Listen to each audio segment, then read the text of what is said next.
Kerja dan Rencana Pendapatan dan Belanja Koperasi untuk tahun buku 2023-2024 sebagai berikut. 1. Bidang organisasi. Yang pertama, meningkatkan kerjasama pengurus dan anggota agar pelayanan koperasi kita lebih baik lagi. 2.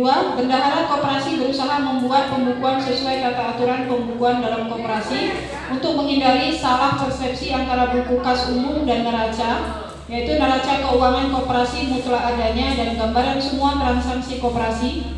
3. Melengkapi administrasi dan jaminan pinjaman apabila ada kejadian yang tidak diduga. 4. Rapat pengurus diselenggarakan setiap 2 bulan. 5. Menyelenggarakan pertemuan dengan BP tiap 3 bulan sekali. 6. Menambah jumlah anggota dari internal Poltekkes Bengkulu khususnya kampus B. Ini katanya ada error ya Pak ya kalau jadi. Yang kedua, bidang usaha. Yang pertama, melanjutkan pelayanan simpan pinjam kepada anggota.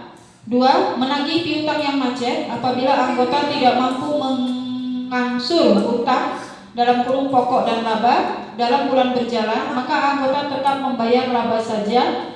Namun bila telah 2 bulan tidak mengangsur pokok dan laba piutang, maka laba dinaikkan menjadi 1,5%. Melayani kebutuhan barang sesuai dengan kebutuhan dan kecukupan modal. Rencana belanja kebutuhan rumah tangga melalui koperasi dengan pembagian untung yang proporsional. 5. Setiap anggota yang menggunakan jasa pelayanan simpan pinjam KPN Sejahtera Bersama Curup berkewajiban 1. Membayar laba pinjaman sebesar 1,0% per bulan. Membayar administrasi pinjaman sebesar 1% dari besar pinjaman. 3. Menabung dalam bentuk SWK sebesar 1% dari besar pinjaman.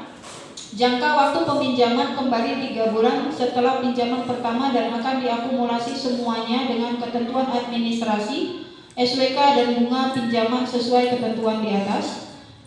6. Bagi para anggota yang meminjam dan tidak melakukan pembayaran sesuai dengan ketentuan, maka untuk SHU setelah rapat tidak akan diberikan dan secara otomatis akan dijadikan sebagai cicilan pinjaman.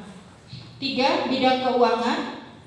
Menerima simpanan sukarela berjangka atau SISUKA dari anggota dengan ketentuan minimal 3 bulan didepositkan kepada Koperasi Sejahtera Bersama. Menagih piutang anggota. 3. Anggota yang akan meminjam dengan status pinjaman sementara akan dikenakan biaya administrasi sebesar 1,0% dan laba sebesar 1,0%. 4. Anggota koperasi diperbolehkan meminjam uang tidak melebihi 5 kali tertinggi simpanan koperasi, dan apabila anggota koperasi menghutang lebih dari 50 juta maka harus mendapat rekomendasi dari ketua dan badan pemeriksa. Selanjutnya, anggota koperasi yang meminjam uang lebih dari 50 juta menyertakan jaminan berupa BPKB. Bila meminjam harus mendapat rekomendasi dari ketua dan badan pemeriksa. Bila meminjam harus mendapat rekomendasi dari ketua